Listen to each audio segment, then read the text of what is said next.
विनियोजन विधेयक 2081 का सम्बन्धमा छलफल चलिरहेको छ। म आफ्ना विचार प्रस्तुत गर्नकै निम्ति उपस्थित भएको छु।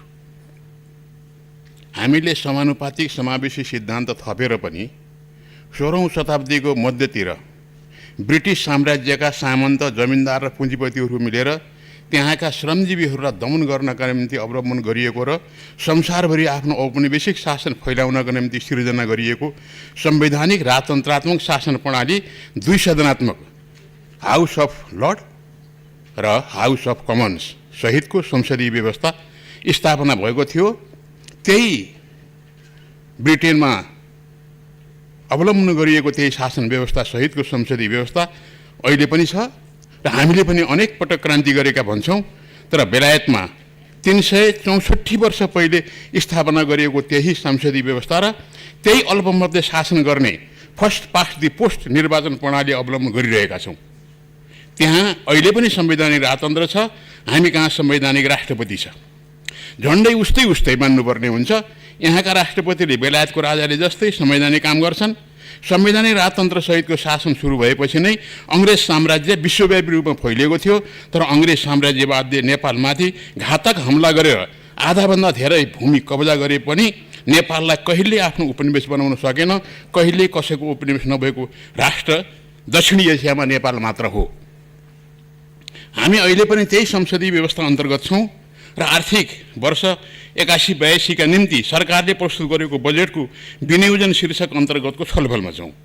विनियोजन विधेयकको छलफलमा भाग लिने मान्यज्यूहरूले कुनै पनि मन्त्रालय अन्तर्गत विनियोजित रकममा सन्तुष्ट भएर खुसी साथ समर्थन गरेको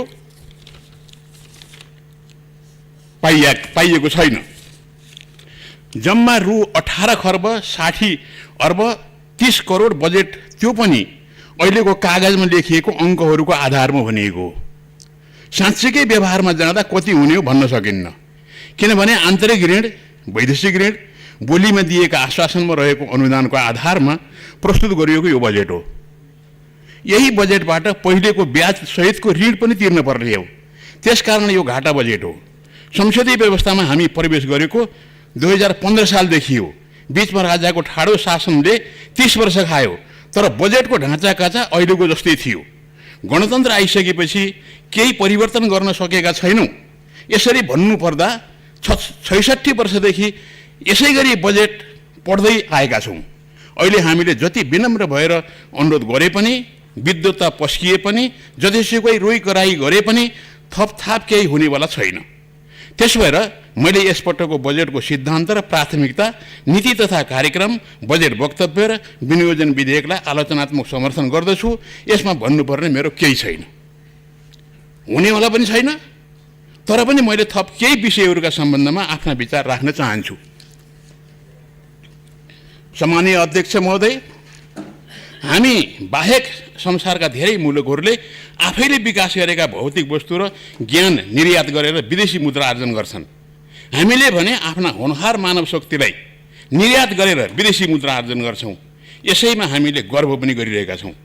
त्यसरी रगत पसिना बेचेर प्राप्त भएको विप्रेषण देशको उत्पादन वृद्धि र नयाँ निर्माणमा होइन, विदेशबाट उपभोग्य वस्तु ल्याउनका निम्ति खर्च गरिरहेका छौँ।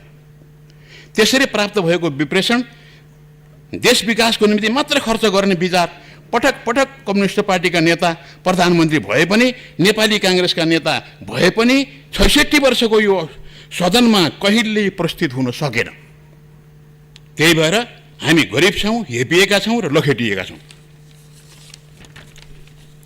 सम्मानीय अध्यक्ष महोदय, नेपालको संविधानले लोकतान्त्रिक मूल्य मान्यतामा आधारित समृद्ध समाजवाद निर्माण गर्ने मार्गदर्शन गरेको छ। समाजवाद निर्माण गर्न सुरु नगरी समाजवाद आफै निर्माण हुँदैन।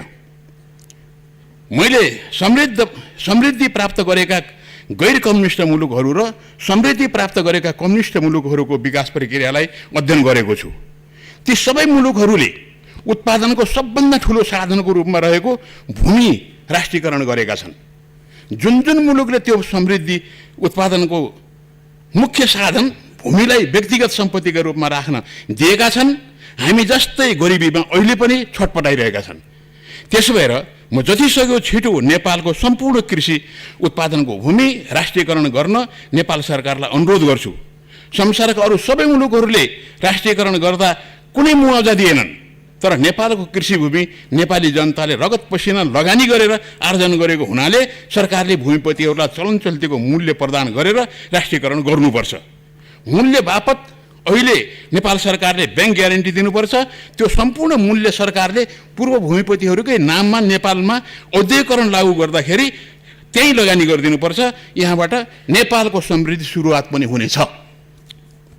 त्यसरी प्राप्त हुने भूमि कम्पनीका आधारमा हिमाली पिउने पानी, जडीबुटी उत्पादन, चौरी, भेडा, च्याङ्ग्रा पालन, फलफुल उत्पादन, स्याउ, सुन्तला, आँप, लिची र तरकारी, चिया, कफी अनि खाद्य पदार्थ, माछा पालन, मासु, अन्डा, दुध उत्पादनमा लगानी गर्नुपर्छ। त्यसै गरी अन्तर्राष्ट्रिय व्यापार, घरेलु व्यापार, औद्योगिक उत्पादनमा लगानी गर्नुपर्छ। प्रत्येक पालिका केन्द्रमा अत्याधुनिक बजार विकास गर्नुपर्छ। त्यसै गरी शिक्षा, स्वास्थ्य, खेलकुद, मनोरञ्जन प्राप्त त्यहाँबाट चाहिँ गर्नुपर्छ। यसो गर्न सकियो भने 2 करोडभन्दा धेरै नेपालीले देशभित्रै रोजगारी प्राप्त गर्नेछन्। त्यसरी नै शहरीकरण र बजारीकरण पनि व्यापक रूपमा लागू गर्न सकिनेछ। त्यस्तो अवस्थामा राष्ट्रव्यापी रूपमा बेरोजगारी समाप्त हुनेछ। काम गर्न उमेर पुगेका सबै व्यक्ति काममा संलग्न हुनेछन्। दैनिक रूपमा ज्यालादारी काममा संलग्न भएर पैसा कम आर्जन गर्ने र त्यसैबाट आफ्नो जीवन निर्वाह गर्ने चलन नेपाली जनताको उच्च स्तरको संस्कृति हुनेछ। सम्माननीय अध्यक्ष महोदय, नेपाल राष्ट्रलाई सधैँ गरिब हुनु प्रेरित गर्ने हामीले अवलम्बन गरेको यो संसदीय शासन प्रणाली र निर्वाचन प्रणाली नै हो। अब साहस गरेर नेपालको संविधान संशोधन गरी प्रत्यक्ष निर्वाचित राष्ट्रपति प्रणालीमा प्रवेश गरौँ। त्यसै गरी सधैँ अल्पमतको अवस्थामा सबै राजनीतिक पार्टीहरूलाई पुर्याउने अल्पमतीय वर्तमान निर्वाचन प्रणाली परित्याग गरेर व्यक्ति होइन पार्टी निर्वाचित हुने पूर्ण समानुपातिक निर्वाचन प्रणाली अवलम्बन गरौँ। पार्टी निर्वाचित हुने प्रणाली भए पनि उम्मेदवारहरू पहिले नै तय गरेर जनताका बीच प्रस्तुत गर्ने प्रणाली स्थापित गरौँ। यसरी निर्वाचन गर्दा राष्ट्रपति, मुख्यमन्त्री, पालिका प्रमुख र प्रतिनिधि सभा सदस्य तथा प्रदेश र पालिका सभाका सदस्यहरूको पनि एकै दिन एउटै मतबाट निर्वाचन गर्ने व्यवस्था गरौँ। त्यसरी टुङ्गो लगाउँ। निर्वाचन खर्चबाट सबै जोगिनेछौँ। जाल, झेल, कपट, बुथ कब्जा, मत किनबेच जस्ता अग्राह्य क्रियाकलापबाट पनि हामी बन्दैछौँ। परिणाम पनि निर्वाचन कार्यालयले एकै दिन गर्न सक्नेछ। धन्यवाद।